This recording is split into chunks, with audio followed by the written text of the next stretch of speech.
to her chatter. "Are you even listening to me?" she'd snap.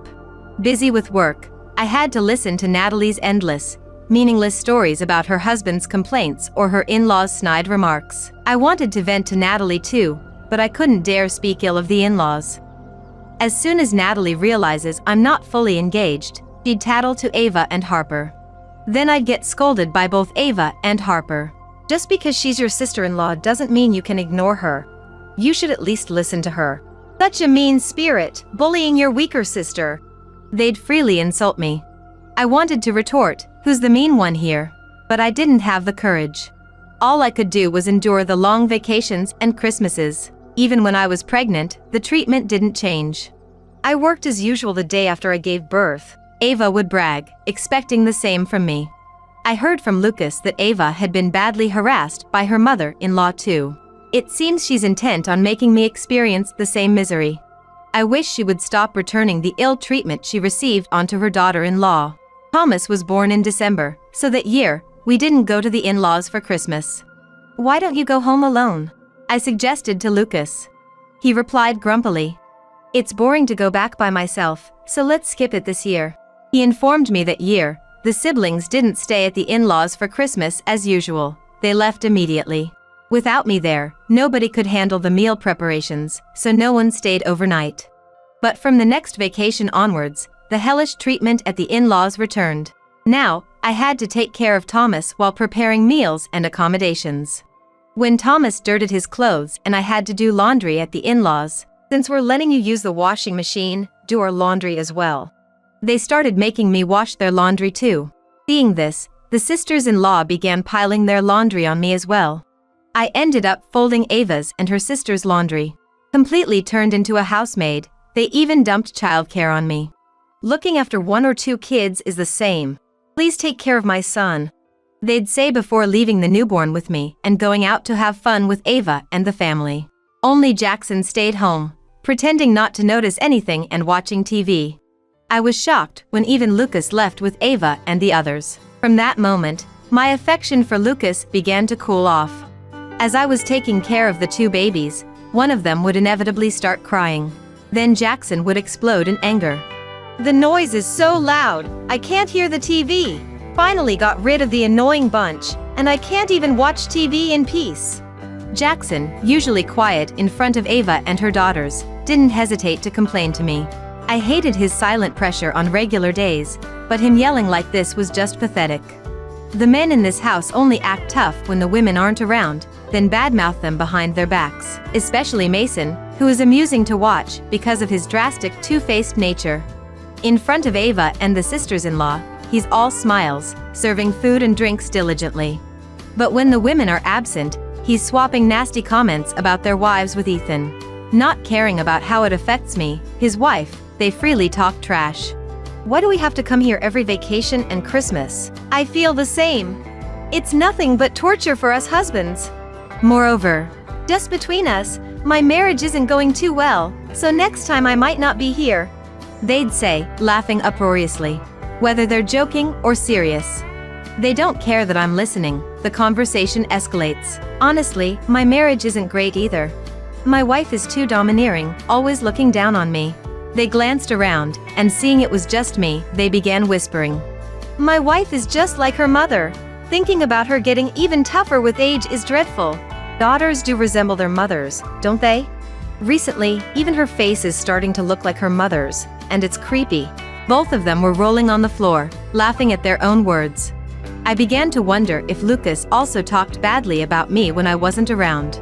These two, laughing at such talk, would transform into entirely different people the moment Ava or the sisters-in-law appeared. They knew that if I told Ava or the sisters-in-law about their behavior, I would be the one accused of lying. That's why they felt free to speak ill of Ava and the sisters-in-law in front of me. Year by year, the workload dumped on me during the holidays at the in-laws grew heavier. Apart from meals, overnight arrangements, childcare, and laundry, now I was even tasked with picking up and dropping off Natalie's family.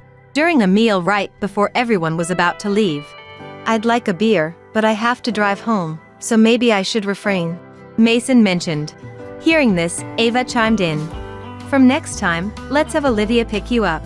That way, you can drink beer without any worries. She suggested to Mason. Mason, perhaps jokingly, agreed, but Ava took it seriously.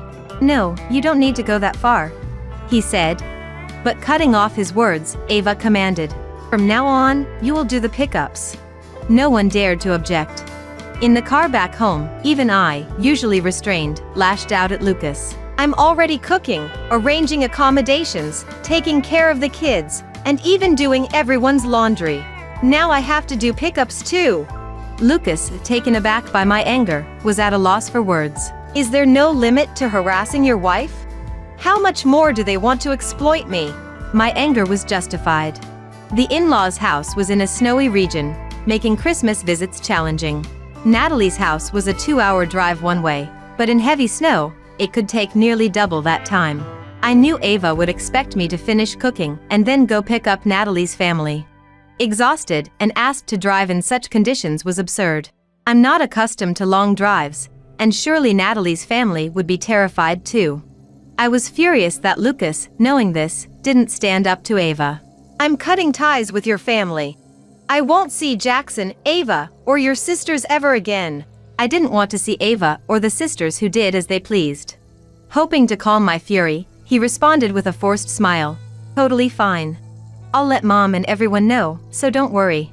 When Lucas talks smoothly like this, he's usually just trying to appease the situation. But with his agreement, I finally felt freed from the in-laws' clutches. I marvel at my own patience over the past 7 years of marriage. That Christmas, I went on a trip with Thomas and my parents. It was the first time since Thomas was born that I spent Christmas with my parents. It's rare for us to be together for Christmas. Is it okay for Lucas to go back to his parents alone?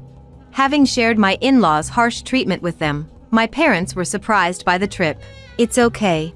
I have Lucas's permission, so he won't complain. I assured them, though I wasn't sure if Lucas had really talked to his parents. He had reluctantly agreed to cut ties with his family after my outburst, but I doubted his parents and sisters would accept it easily. They had been taking it easy so far, likely avoiding preparing meals themselves.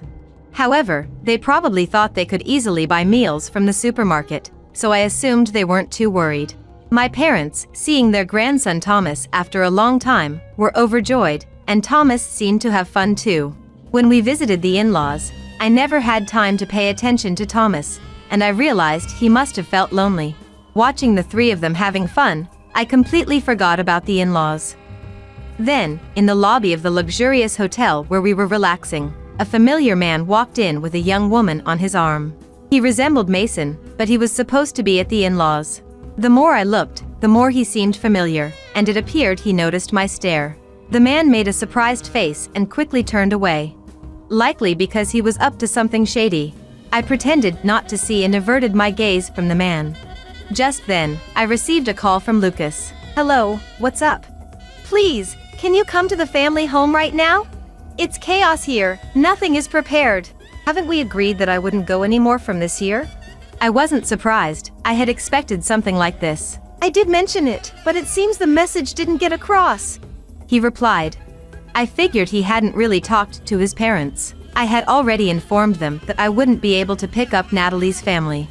Natalie had complained, but it seemed she had been pacified. Lucas was desperately trying to get me to come back. But I was more focused on the commotion and what sounded like Natalie's voice in the background. Mason has run off with some woman. He said he was going to work, but when I called the office, they said he was off today. Hearing Natalie's words confirmed that the man I saw was indeed her husband. Mason is at the hotel we're staying at right now, I responded. Lucas was taken aback by the sudden shift in the conversation. What? My brother-in-law is there? I decided to tell the truth, thinking it would serve Natalie right for how she had treated me.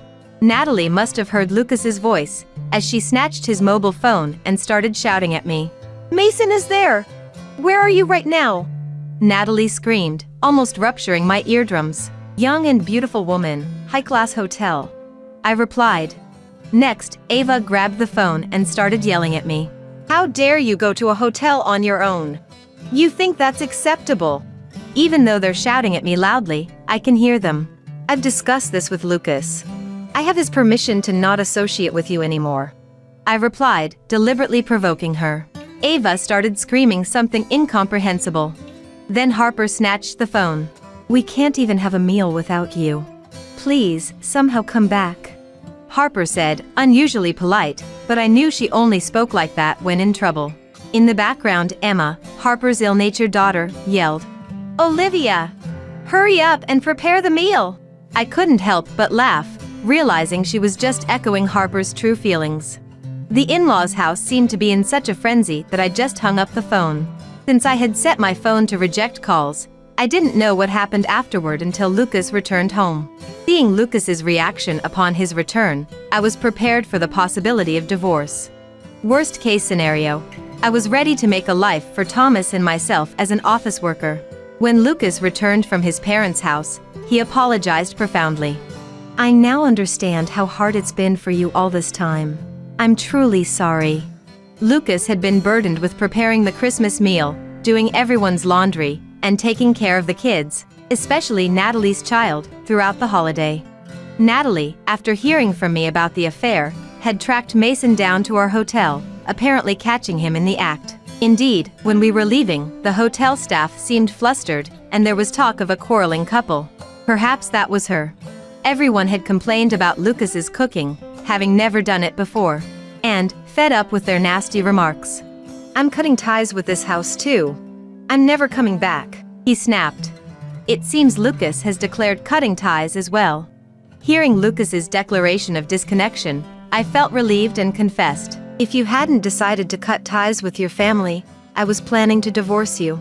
Smiling as I said this, Lucas began to cry and apologized again. "I'm really sorry." Believing in his tears, I decided to keep striving together as a couple. From that year on, we decided to go on trips with my parents for Christmas. Both my parents and our family are delighted, and we intend to keep this tradition. Meanwhile, the in-laws' house doesn't seem to gather anyone anymore. Natalie and her husband divorced soon after. Natalie, having custody of the child, now had to work to support her life, leaving her with no long vacations or Christmases. Harper also realized that if the other siblings didn't return, she would have to prepare the meals herself, and didn't want to go through that hassle just to visit her parents' house. Left alone, the in-laws led a lonely life, unable to see their children or grandchildren. Ava, unable to harass anyone else, seemed to have turned her frustrations on Jackson, and I heard from Lucas that Jackson had left home. Lucas, deeply affected by the criticism of his cooking at the in-laws, has been cooking more often lately. Watching Lucas improve his cooking skills makes all that commotion feel like a distant memory. When I looked at the sender's name on the letter delivered to my mailbox, it was written Violet. "Violet!" I blurted out without thinking. I hurried back to the living room. Why now? Why did I receive a letter from Violet? There's no use just thinking about it. I carefully opened the letter. There were several writing papers in it. Taking out only the writing paper, I continued reading while imagining a Violet's face. To Mom. It described the circumstances that had led Violet to her current situation. And at the end, these words were written. "Please take revenge on my husband Andrew for me. That's my last request. Violet." As I finished reading, a single tear fell onto the table. Feeling a sense of powerless anger, I clenched the letter in my hand. At the same time, I resolved to take revenge in place of Violet. "Andrew, you were only pretending to be a good person. It's my fault for not realizing it. So, I'll commend you for deceiving me until now. But that ends here. You made a fatal mistake. For taking away my dear daughter, I'll make you regret it until the end of your life." I bit my lip and reached for my mobile phone. "My name is Scarlett. I work as an insurance agent at a major insurance company. After losing my husband early, I worked hard for my daughter Violet. It was often difficult, but thinking of Violet somehow gave me the strength to keep going. Then, about half a year ago, Violet told me she was getting married. Violet's at that age now. Violet had just turned 24.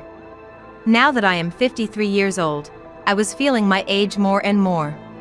But there's no time for rest. Marriage is expensive, after all. Violet's wedding is next month. No time to rest. I wanted to help her for the wedding expenses and prepare a celebration. Maybe soon, I would have grandchildren. It was hard, but also incredibly joyful.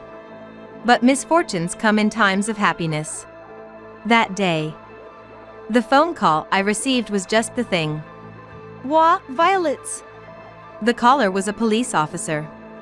With a slightly strained voice, he informed me that Violet had passed away. Stunned, I let my mobile phone slip from my grasp. Her wedding was coming soon, why did Violet? Those thoughts raced through my mind. About a week later, I received an unexpected letter from Violet. I didn't know how Violet had died until I read this letter. Violet's letter began with a meeting her future husband, Andrew. I heard that Violet and Andrew met at the confectionery shop where she worked. Indeed, Violet loved making sweets. Probably because her best friend's family owned a confectionery shop. She got interested after enjoying their delicious treats and started making her own. Putting that aside, Violet went to a local culinary school after high school to study confectionery formally. She seriously learned confectionery skills there, and she got a job at a confectionery chain with several stores in the state. Nice to meet you. I'm Andrew, I'll train you. I've got a bit more experience, but feel free to talk to me. Andrew, a bit older, became Violet's supervisor when she started her job.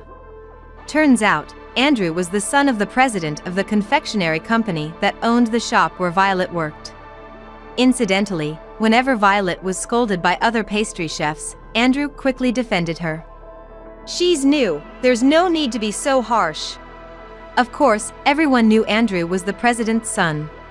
So, when he said something like that, no one could oppose him. On the other hand, Violet found Andrew, who defended her, to be very reliable. Soon, a trust developed between them, and it was only a matter of time before it turned into romantic feelings. Eventually, about a year after she started working, Andrew confessed his feelings to Violet. That's how they started dating and gradually deepened their relationship. But Violet wasn't just focused on romance. She diligently worked as a pastry chef.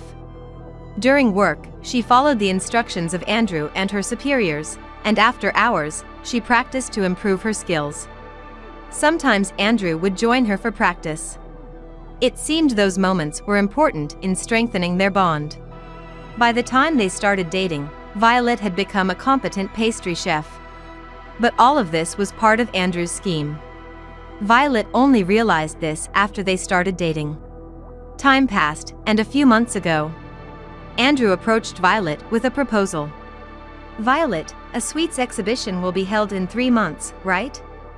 I need to discuss something about that. The sweets exhibition? The one at the department store downtown? I heard popular confectionaries will be selling their treats there. Yes, that one. Apparently, there's been a vacancy, and suddenly our shop is participating. Andrew spoke with a hint of confusion. Violet tilted her head. Our shop is popular, right? Is there any problem? We have to come up with a new dessert. We also need to create next season's new items. I see. Violet understood. Confectionery shops often introduce new items each season. For instance, treats for events like Valentine's Day or Christmas are needed. We have our wedding next month. I can't take on more. That's why I wanted to hear your ideas, Violet. Andrew clasped his hands together, making a pleading gesture. Violet sighed softly. Can't be helped. I'll bring my recipe notebook tomorrow. That would be a great help. Make sure you let everyone know it is my idea. That's all they talked about at that time. But the next day, an incident occurred. After work, Violet took her recipe notebook and headed to the kitchen. Sorry to keep you waiting. She entered